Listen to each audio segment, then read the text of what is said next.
Good day, everyone. I'm Andrea Mitchell in Washington as a desperate escape is underway in Southern California, with at least 5 out-of-control wildfires burning unchecked. Officials say across all of LA County, there are multiple burn victims, at least 2 fatalities. Residents are being warned the worst is yet to come. We want to make sure that everybody understands we are absolutely not out of danger yet. Heed the advice of first responders. When they ask you to evacuate, evacuate. This is not a drill. This is in real time. Hurricane force wind gusts, some topping 100 miles per hour, pushing the deadly flames with devastating force and frightening speed.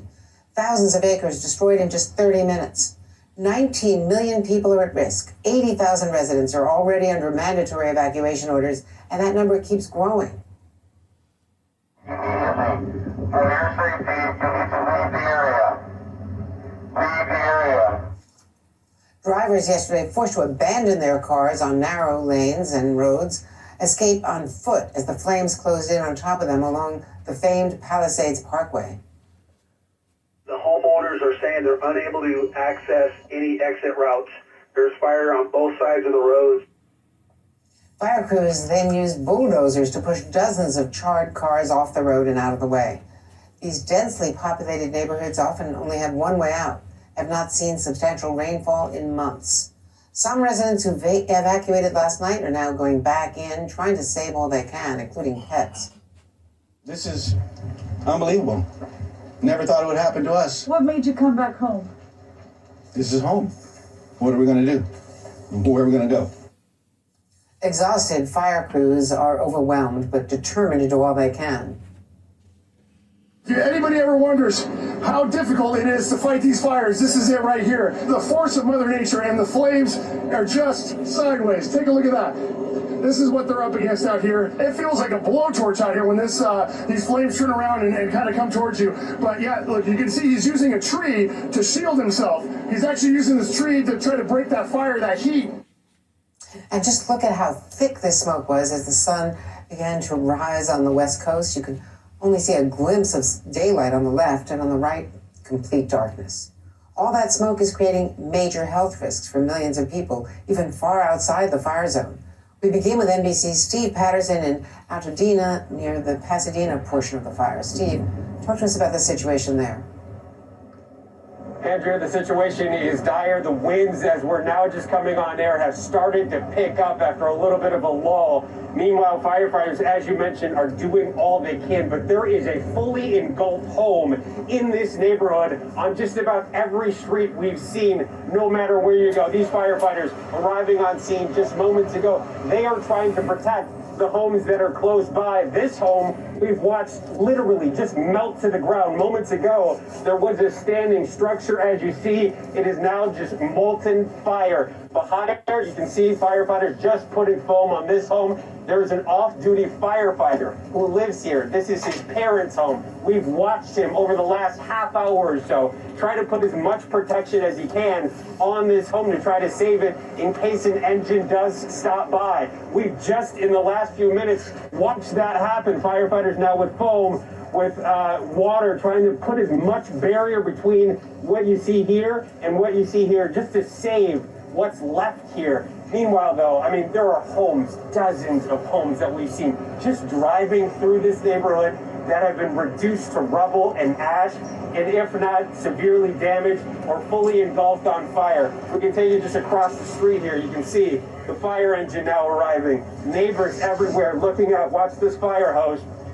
And then here, just ruins. I mean, we watched these homes burn as well. As you see neighbors helping out to my right, pulling a hose, trying to put protection on the home over there. We've seen fire in this attic as well. You can see the smoke billowing out of the top of this home. That home will erupt in flames in a matter of minutes if it's left unchecked. Thankfully, firefighters have arrived, but you can see the result when they're not able to get to an area quickly enough. And there is just so much fire in this area that it's unbelievable, unthinkable, the amount of work they have to do with the limited resources they have, but they're doing the best they can. This is just one example. You could find a scene like this in a block and a half to my left or to my right, but obviously neighbors doing the best that they can. We've spoken to some of these folks. I spoke to the woman across the street who lost her home. She told me about the gentleman that is standing in the yard here, the off-duty firefighter. Firefighters now on scene. You see the hose has been deployed. They're trying to put these ruins out to try to save the rest of the properties in this area. But firefighters right now solely focused on saving lives, making sure people have evacuated, and putting as much protection down as they can so the fire doesn't spread. The problem is that if you get a good gust of winds, and we've seen winds 60, 70, 80, pockets of 100-mile-an-hour wind gusts, hurricane-force winds, all it takes is a couple of embers for this to spread to somewhere new, to a rooftop that hasn't been fully engulfed yet. And we've seen it happen. So it's unthinkable how much and how far this devastation has wrought. I've seen fires like this over my time of covering fires, but never in a metropolitan central area in neighborhoods that are as densely populated as this. And it's just so dangerous for the men and women that are working, but also people that have stuck around and are trying to save their homes. Andrea? Yeah, Steve, I've seen you in so many fire scenes up and down the coast. I've never seen anything quite like this, and obviously neither of you. And I'm thinking about the air quality, the danger. I'm glad you're goggled and masked, but what about the residents? There is a buildup to this. People need oxygen. What about the elderly, people with asthma? The air quality index, as I last saw it, was over 100. That's akin to smoking like 10 packs a day. You can feel it when you're here. Thankfully, we can sort of see the sun now peeking out. The smoke was so dense and that it still felt like it was nighttime. And the embers raining down like snow. It's just unfathomable to be in a scene like that, to be in a scenario like that. And to think the billowing smoke is spreading for miles, hundreds and hundreds and hundreds of miles. When you cover a fire of this size, it carries over to multiple states. The air quality is unbelievably bad, unbelievably poor right now. You see more engines pulling in, neighbors on phones, checking with their families, checking with their loved ones to find out, is my house okay? Am I okay? And it's just, a scenario that we've seen repeat in these neighborhoods, spread out across dozens of miles. Andrea? And yet, yesterday, Steve, they could not, because of the flight rules and because of the smoke, they couldn't get up in the air to use the repellent. Has that altered? Are they able to get airborne now? It's almost moment to moment. We just had a press update. As soon as they can get, or we're going to move back because this hose is going to hit us. As soon as they're able to get some time in which the winds die down, and we have seen that happen, they want to put aircraft in the air, obviously, but it is so dangerous when you have gusts that, overpower any craft that manages to get off the ground, and then you have to hit these hotspots, very individualized, localized fires that, again, can obviously spread and sweep into something more. But when they're like this, it's nearly impossible, and the winds are just so erratic. Right now, again, they've died down. When we first started speaking to you, it was almost hard to hear you because of how bad the winds were. There were times in which I'm standing in this neighborhood and I have to brace and lock down my legs in order not to blow over. Right now it's calm, but that could change at any moment. And this is something that is going to last at least the next 6, 7, 8 hours or so before these winds end. Just the wind event alone, Andrea, I mean, just I'm not too far from here, maybe a few miles. You hear, items rattling. You hear the windows shaking. My wife at home, we had no power last night. We're burning candlelight. Just that alone and the wind damage that is in these neighborhoods is a story of itself. But to add the flames to this, to add the amount of fire, again, that firefighters are dealing with, it's hard to think that people are living through this right now. Andrea? No, Steve, and it's like covering a hurricane or a tornado, but in the middle of a wildfire at the same time. I'm so sorry. Thank you, and I hope you can get into a vehicle or out of there, the immediate area, and give your lungs some breaks. We're learning that before the president leaves to come back to Washington, he couldn't get airborne to go to his environmental event yesterday. Not even Air Force One could fly. President Biden is going to be briefed by CAL FIRE on the efforts to fight the fires. Joining me now from the Agora Hills is CAL FIRE Fire Captain Jesse Torres. Captain Torres, thank you. And first of all, how are your crews? Because you've had some real, losses there, and they are so courageous.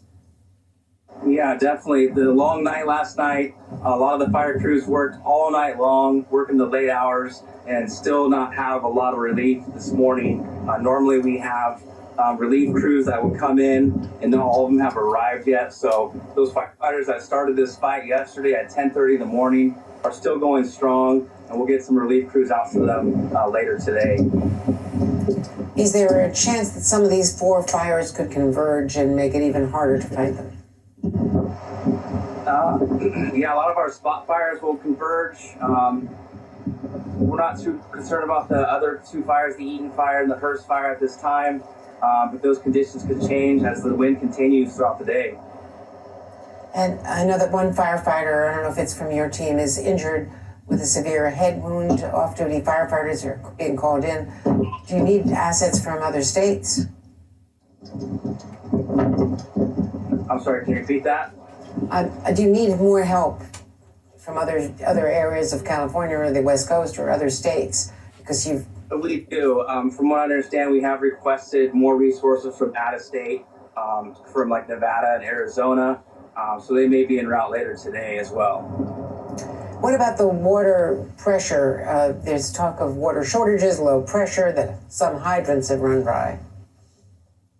Yeah, that happens sometimes. Some of these water systems are not prepared and able to handle the water load that's coming out of these hydrant systems with all these fire engines pumping water out of them and utilizing this water. Sometimes it's a major overload, and some water systems aren't ready for that. So we supplement that with water tenders, mobile water trucks, and then our aviation fleet as well. Bringing all that water in is helpful. We also have portable water tanks that we can put on top of hillsides that'll provide the fire engines with water as well. I know the aviation assets, though, can't always be used because of the density of the smoke. And your crews are also facing, in addition to the smoke, the flames, the topography. It's so hilly there. One of our local reporters was hearing pops, small explosions. So your firefighters don't know what they're going to experience inside. They don't know what might be exploding inside these homes. Yeah, we never know what's exploding. We have a good idea of what could be exploding. Usually it's, the propane tanks around homes, probably which remind them if they can't remember when they evacuate their homes.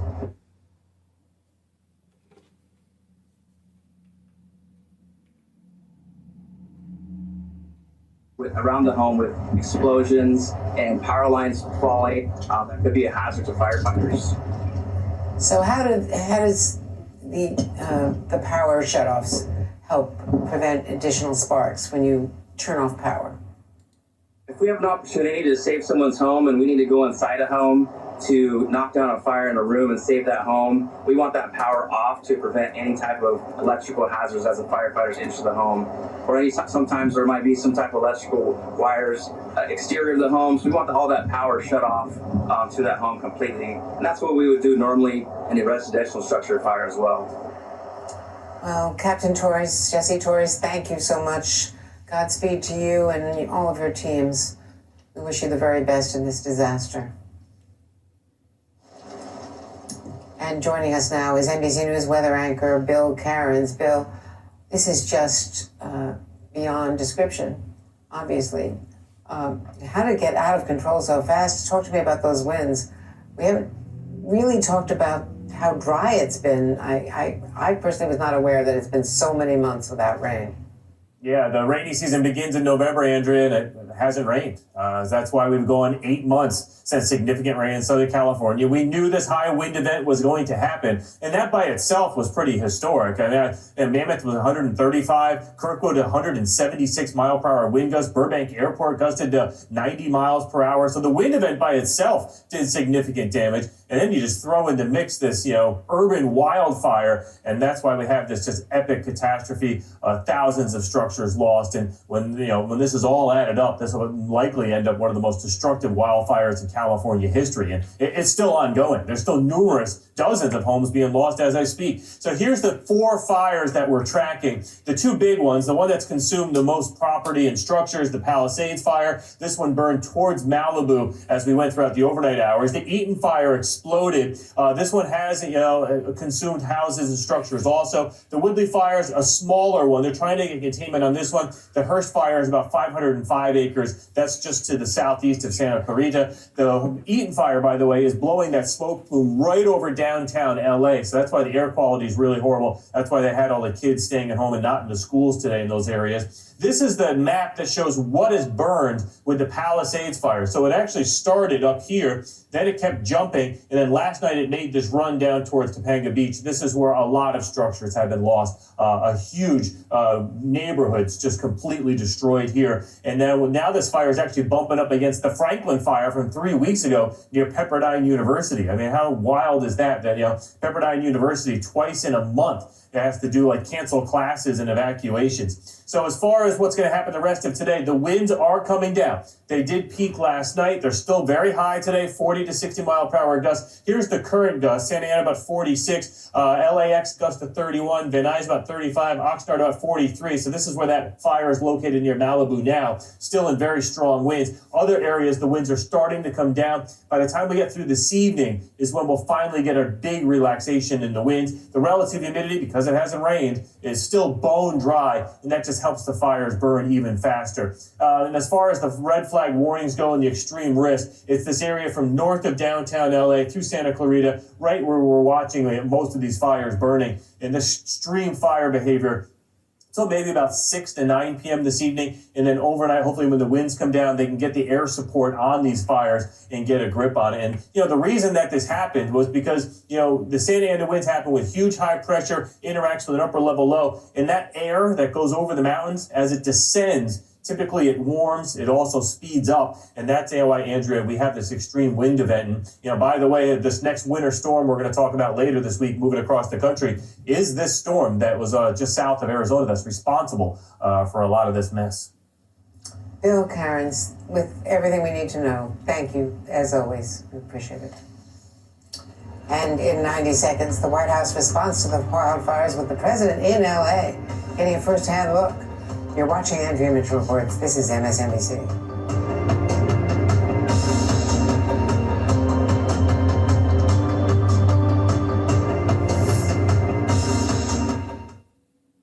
You didn't start a business just to keep the lights on. Lucky for you, Shopify built with just one tapping. Ridiculous through fast acting. Sky high sales stacking. Champion of checkouts. Businesses that want to win with Shopify. Here you go. Is there any way to get a better price on this? Have you checked Single Care? Whenever my customers ask how to get a better price on their meds, I tell them about Single Care. It's a free app accepted at pharmacies nationwide. Before I pick up my prescription, I always check the Single Care price. It's quick, easy, and totally free to use. Single Care can literally beat my insurance copay. You just search for your prescription and show your Single Care coupon at the pharmacy. So I just show the coupon and get this price? That's right. Go to singlecare.com and start saving today. On Medicare, living with diabetes, progress is having your coffee like you like it, without an audience.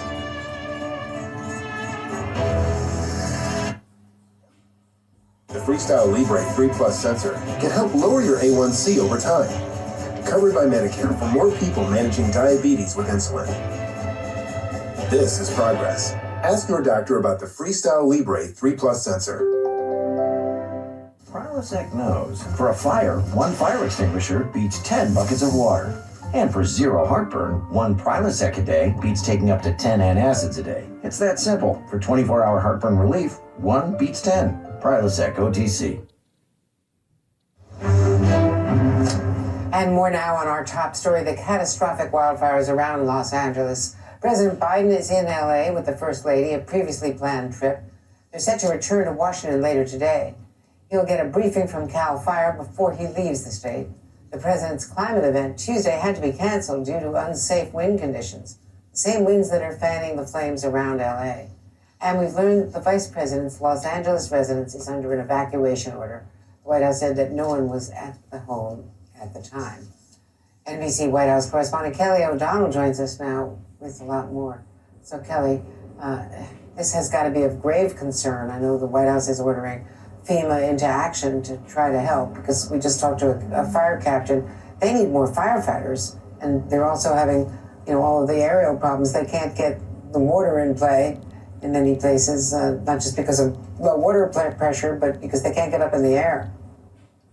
And one of the things the president has done, Andrea, is provide federal aviation assets. But as you point out, they can be available but not be able to be operational if the conditions don't allow it. So he has authorized the use of those federal firefighting tools in a variety of ways. What is in some ways most striking about this is rarely is the president already in a location where a natural disaster or a tragic event of national proportions hits. Typically, we get word that the president is being briefed here at the White House, and then some days later he goes to those scenes. This is sort of flipped on its head because, as you point out, he already had scheduled events in the region, and his hotel is within view of some of the smoke in the broad Los Angeles County area, and it has hampered some of the movements related to the president. The other thing we always hear from the White House is that they don't want to take any action that impedes the need for local law enforcement and other kinds of resources that need to be attacking the issue at hand to be supporting the trip of the president. So that presents a challenge here. So as you noted, he is expected to have an in-person direct briefing from California fire officials. He's been kept in the loop at his hotel throughout the hours, according to the aides we've been talking to. And then he and the First Lady will depart California, getting out of the region again so the focus can be on the work at hand. As you also indicated, the vice president's residence is within the evacuation zone.